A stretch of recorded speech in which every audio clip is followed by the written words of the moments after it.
क्या आप उन 7 लोगों के नाम जानते हैं? उस अज्ञात भीड़ के बारे में आपने सुना है? इनमें से किसी का भी चेहरा आपने किसी अखबार में छपा देखा?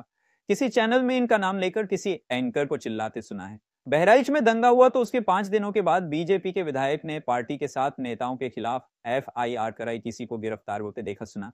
किसी की भूमिका पर टीवी चैनलों में बहस देखी? इस खबर पर इतना सन्नाटा क्यों है? नमस्कार, मैं सहील। आज सुप्रीम कोर्ट के जस्टिस पी आर गवई और जस्टिस के विश्वनाथ की बेंच ने कहा है कि अगर उत्तर प्रदेश सरकार हमारे आदेश का उल्लंघन करना चाहती है तो ये उसका रिस्क होगा। बहराइच दंगों के मामले में बुलडोजर चलने की खबर पर है कोर्ट और सुप्रीम कोर्ट में सुनवाई होनी है। उत्तर प्रदेश सरकार ने सुप्रीम कोर्ट को आश्वासन दिया है कि इस मामले में कल सुनवाई होने से पहले कोई कार्रवाई नहीं की जाएगी।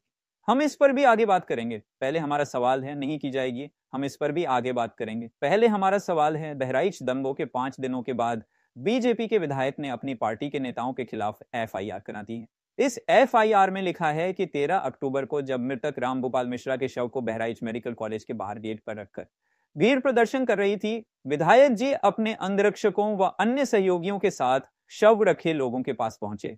इसके बाद डीएम से मिलने सीएमओ कार्यालय पहुंचे, जहां सीएमओ सिटी मैजिस्ट्रेट भी मौजूद थे। सभी को साथ लेकर दोबारा से मृतक के परिजनों व ग्रामीणों के पास पहुंचे और बातचीत कर शव को बच जाते हैं। उक्त सारी घटना रात्रि 8-10 बजे के बीच की है। सीसीटीवी फुटेज में सारा कुछ स्पष्ट होगा, अतः मुकदमा दर्ज कर आवश्यक कार्रवाई करने का कष्ट करें।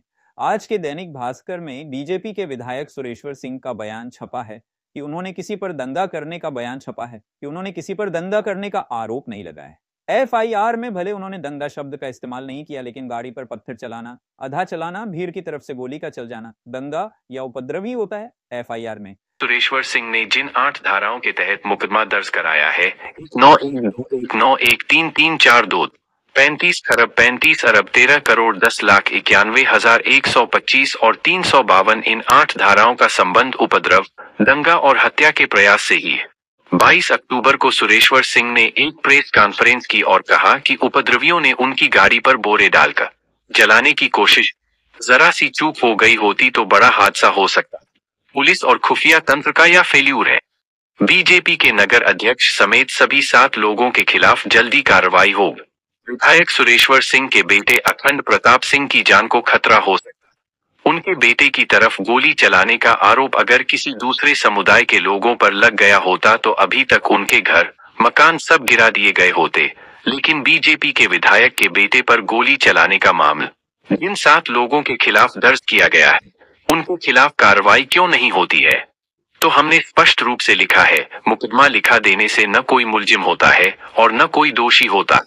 हमने स्पष्ट रूप से लिखा है कि सीसीटीवी कैमरे वहां पर लगे हुए हैं, एक दुकान पर नहीं, कई दुकानों पर लगे हुए हैं, उनको विवेचक देखेगा नहीं, कई दुकानों पर लगे हुए हैं, उनको विवेचक देखेगा और जो भी करने में होंगे, जिसने भी फायर किया होगा, जिसने ईंट पत्थर चलाई होगा, उसके विरुद्ध वो कार्रवाई करेगा। इसका महाराजगंज की घटना से कोई लेना देना नहीं है और जहां बा। Thanks for watching.